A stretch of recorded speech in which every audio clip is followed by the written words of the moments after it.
Imagine un monde où chaque objet raconte une histoire, où même une simple paille devient un symbole de connexion, de tradition et de changement.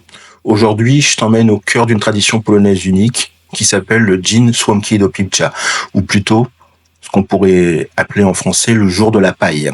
Ce n'est pas seulement une fête, c'est une fenêtre sur ce que signifie réellement préserver son héritage tout en construisant un futur meilleur. Alors, accroche-toi, cette histoire va certainement te surprendre. Bienvenue sur le Double K, le podcast où on explore l'âme de la Pologne d'hier, d'aujourd'hui et de demain. Ici, on plonge dans les traditions avec un regard neuf, on casse les clichés et on se rapproche de l'essentiel. Si tu veux voir le monde autrement, je pense que tu es au bon endroit. Vous allez me dire, une journée pour célébrer une paille, ça semble absurde, je vous le concède. Et c'est bien plus, en fait, en Pologne qu'un simple objet.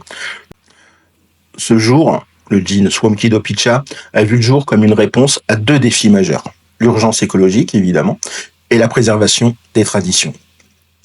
La première fois que j'ai découvert cette journée, j'ai été frappé avant tout par sa simplicité et sa profondeur.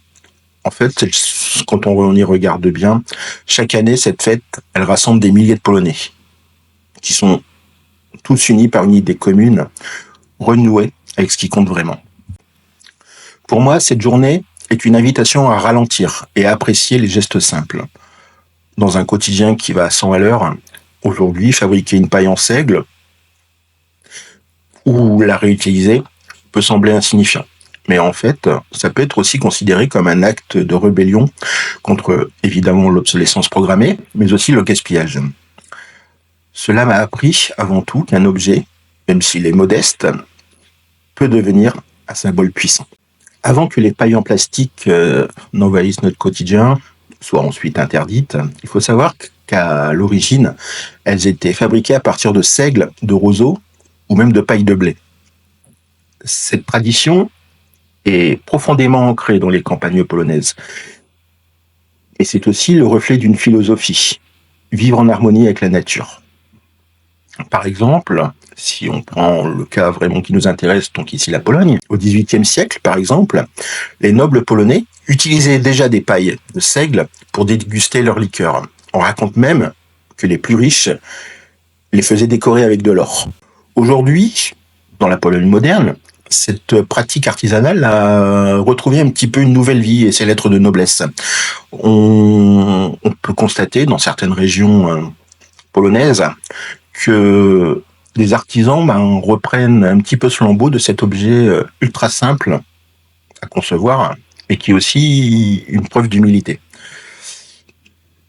En fait, quand on tient une paille, qu'elle soit en seigle, en plastique ou en papier désormais, puisque c'est un petit peu la norme dans la société actuelle, on ne peut pas dire que la paille soit un simple outil.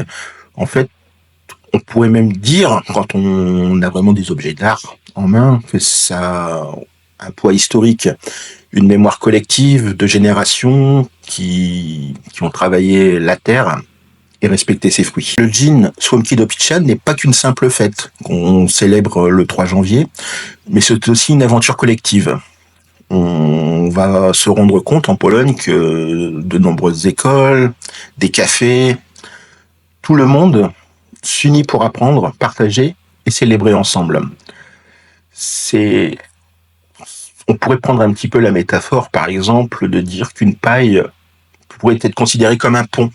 En fait, elle relie les générations et les valeurs entre elles. Et c'est exactement ça, ce jour.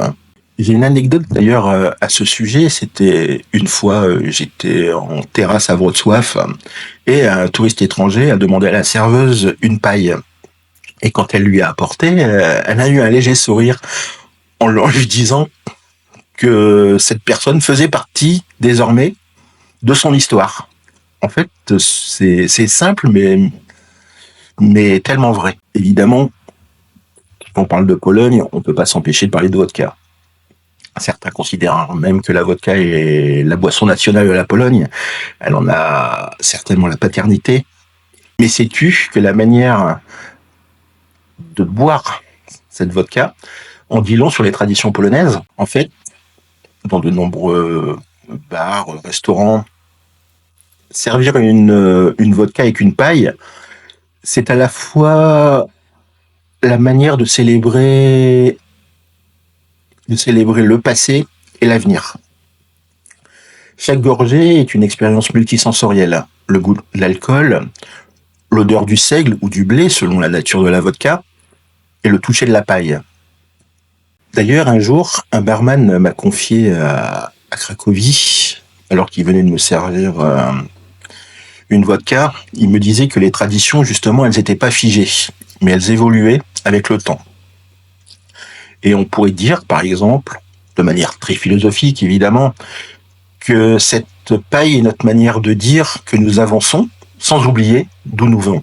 C'est vraiment le plus important, je pense, pour les Polonais aujourd'hui. Ils savent toujours d'où ils viennent et où ils vont.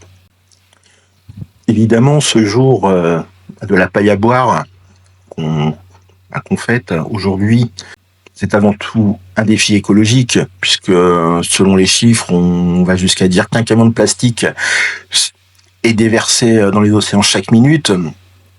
Mais en fait, en Pologne, ce jour de la paille à boire, pourrait être considéré aussi comme un cri du cœur. Et si chaque geste comptait? Évidemment, adopter des pailles réutilisables ou biodégradables, c'est un premier pas. Mais c'est surtout un message. Il est temps de changer nos habitudes. Par exemple, quand on regarde les chiffres, on peut se rendre compte que depuis la création de cette journée, de nombreuses initiatives locales en Pologne ont permis de réduire de 15% l'utilisation des plastiques jetables dans certaines régions. C'est à la fois peu, mais déjà beaucoup, puisqu'on remarque simplement avec un jour consacré à la paille à boire qu'on est capable déjà de faire un grand pas vers l'objectif de zéro déchet. Évidemment, cette journée qu'on peut voir au premier degré va nous dire aujourd'hui c'est une histoire de paille. Mais en fait, c'est avant tout une leçon qui nous relie tous. Évidemment, il y a le respect de la terre, l'importance des traditions et la nécessité d'agir ensemble. Dans ce monde qui est de plus en plus individualiste, le Jean Słomki do Picia nous rappelle que nous avons tous un rôle à jouer. Une paille, qu'elle soit en seigle, en blé ou même en papier, c'est peut-être un détail pour vous. Mais ce sont des détails qui font les grandes histoires. Demain, on parlera d'une tradition qui est encore plus gourmande, c'est le gin spaghetti, ou comment un plat italien est devenu un symbole de convivialité en Pologne. Prépare-toi à découvrir des anecdotes étonnantes et des recettes uniques. Si cet épisode t'a touché, n'hésite pas à partager autour de toi, abonne-toi, laisse un commentaire, mets le petit pouce pour aider au référencement et rejoins la communauté pour découvrir d'autres histoires inoubliables. Ensemble, nous célébrons ce qui fait de nous des citoyens du monde, enracinés et surtout ouverts.